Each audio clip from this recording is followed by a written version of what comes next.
If you would like to look into your budget and see your materials tracking for ordering, deliveries, and more, you can do so using custom fields and custom views. In this video, I'm going to show you how to create a materials tracking view.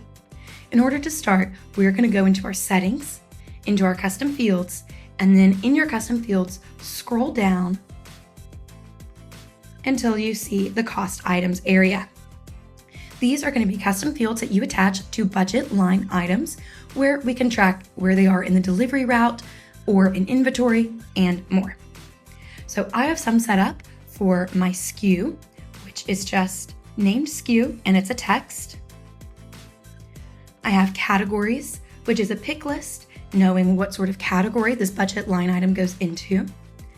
And then I also have ordered date, expected arrival, and delivery date. All of these are just date types with different names. And then also one that's really useful is item status.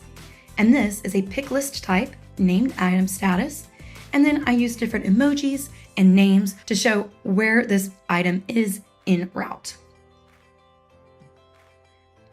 Once you have the different custom fields that you would like to customize your own material tracking view, you're then able to go into your jobs budget. So I'm going into jobs and into that budget. And here we're landing on just my basic overview.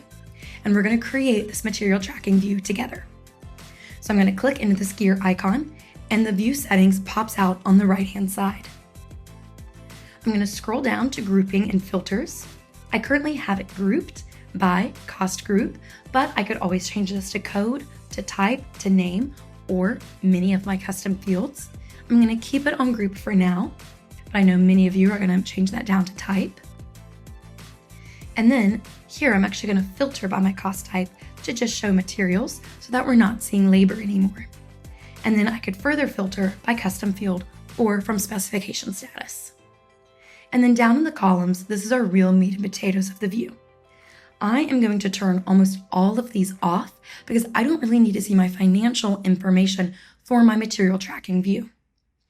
Right now, all of my columns are on this blue toggle, which means that some sub-column items are turned on and some are turned off. I could turn them all on by clicking and making it green, or I can turn them all off by clicking and making it gray. I'm going to turn them all off, except for details. Under details, I'm going to keep my description, cost type, and cost code, and then I'm going to add in all those custom fields you just saw a moment ago. So I'm going to scroll down to the very bottom for all of those custom fields and start adding them in. So I would like to add my SKU and category. I want to add my trade and vendor. And I definitely want to put in my ordered, expected, and delivery dates, my internal notes, and my item status. And you'll see here on the left-hand side, all of those columns have now been added to this budget view. Now I'm good to save at this moment, but I don't want to override my overview. So instead, I'm going to click Save As. And now I'm going to call this Materials Tracking. Click OK. And now I can go into my view and I can add whatever information I would like to add here.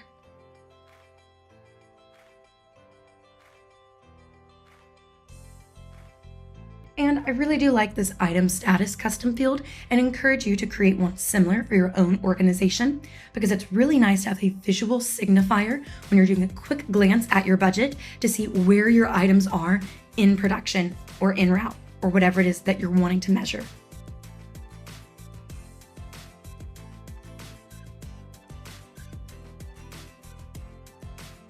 And like I said, you can always filter by any of these custom fields. So if you ever wanted to see just the final items, you can do that after you click into the gear icon and look in your view settings. So we can save these changes. And then if you ever need to know about a particular item's information when you're in another view, like overview, for example, or estimating, then you can just click the three dots, show details, and then after some of the basic information about the item, you'll see all of those custom fields at the bottom. And if you're wanting to share this view out, you can click on this drop-down arrow And you can make any of these personal views shared with your organization. Just click Convert to Organization View if you would like to share this view out. You can also go into your settings and look at your roles, and within roles, see which budget custom views each role is allowed to see. So this is how to utilize custom fields and custom views to get your organization on the pulse of materials, deliveries, and ordering. If you would like to learn more about estimating, job costing, or general information about custom fields and custom views, please check out our help desk and look at our articles and videos. Also, never hesitate to reach out to your customer success manager. You can also email us, support@jobtread.com. Thank you.